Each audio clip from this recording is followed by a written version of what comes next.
Jess Carlyle, who is 23 and works for the Open Project in Shetland. And since January, Jess has been working alongside the Open Steering Group to explore how they can transition into a fully youth-led and independent charity. And over the coming months, Jess will support young people aged 16 to 29 to form the board of trustees for Open, ready for transition next year. Over to you, Jess.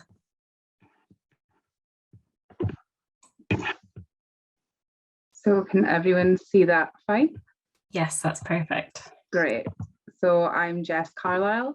I'm the organisation development lead with the Open Project. A little bit of background about me is I started out as a volunteer with the Open Project in 2016 as a peer educator. I progressed into being a peer mentor as well. And 3 years ago, we started working on an emotional wellbeing and resilience project. So I was employed 2 hours a week on that. And at the start of this year, I was lucky enough to start a full-time post with Open as the organisation development lead. So I'm going to go over just a bit of an introduction, what youth-led means to us, the story so far, how we support our young people, advisory board, what we're going to do going forward. And it's just going to be quite a brief presentation on what's been happening with us. So a little bit of background on Open. We're a third sector organisation. We currently fall under our local TSI, Voluntary Action Shetland, and we do a range of activities. So we started off as a peer education project, and we still carry that out in every secondary school in Shetland. We also now have a peer mentoring project that's been going on for a few years, but we expect to see some changes on that side of the project. We identified there was no designated youth space in Shetland, well, in Lerwick for young people. So we've started a youth-led cafe project. And from there, we've also started peer research. So that's young people leading research with other young people in Shetland. And that's kind of taken off as well and was really interesting. But what's my role in it all? So when I started this year, the main part of my role is exploring how we can turn it into an independent charity, but not just that, also a youth-led charity. We want to be governed by young people. Why do we want that? If you see this quote on the side here, I kind of feel like that describes it perfectly. If we're going to be a youth organisation, why would we not have young people making the decisions about what we're doing and why we're doing it?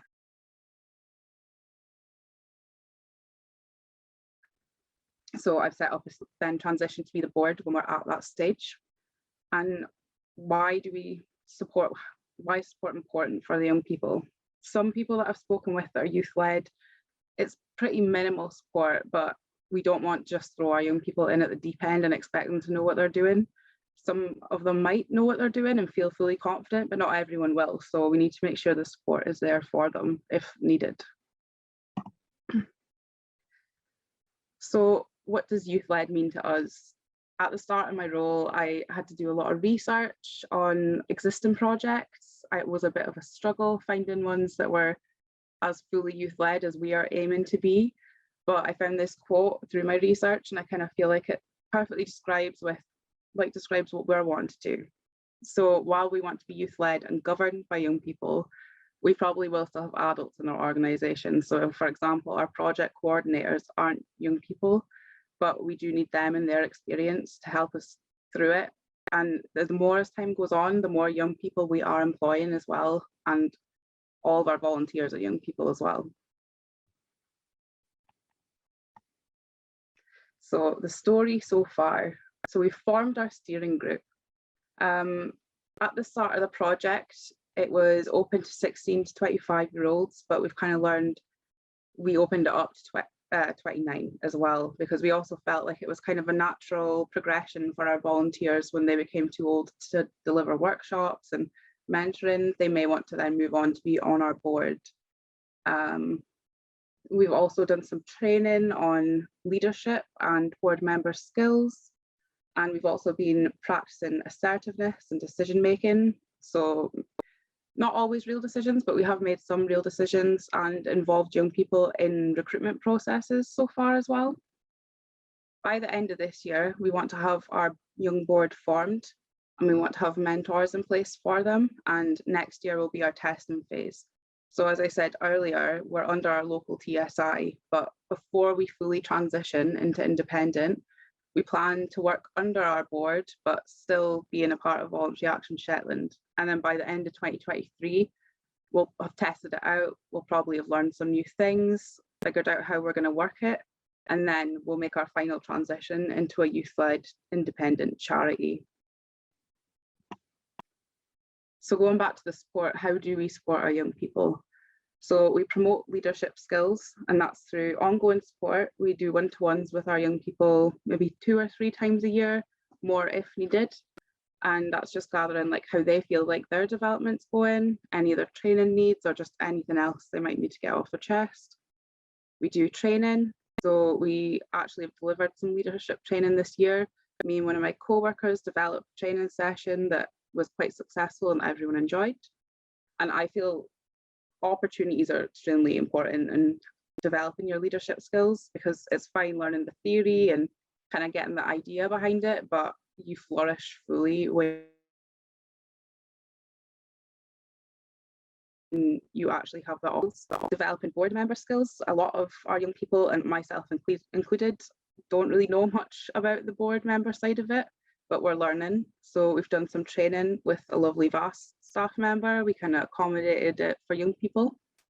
We also want to have mentors for our board. So more experienced board members or people with managerial skills coming along and helping our board develop their skills and being there if they have any worries and they need any guidance. And just experience. So doing the steering group every 2 weeks at the moment, but that will probably be reduced as we move on. But yeah, just practicing things, having mock meetings before we have our real meetings and getting that experience. And then 3, just an open space to grow and develop. So having them opportunities to try new things and learn new things, and having our young people have ownership over their own development, because not everyone's going to want to learn in the same way or at the same pace.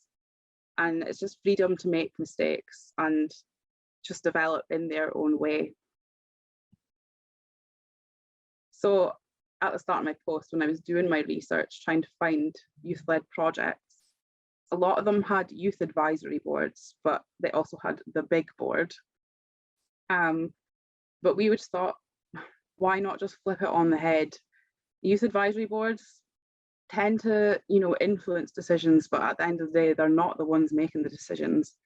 So why can't our big board be the young people, and they can have an advisory board who can help advise them when they're not sure, but at the end of the day, the decision-making powers is still in the young people's hands. Going forward, we just need to keep in mind this is a learning process. We just need to keep an open mind, embrace change. If things don't work, that's okay. We just change how we do it. Young people are professionals in their experience as young people, so we need to listen to them and empower their voices, because they're the ones that know what's going on. And don't be scared of challenge. Someone told me that at the start when I was carrying out my research. We need to have that embedded into our ethos. Just do not be scared of challenge, because that is what we're going to learn the most from.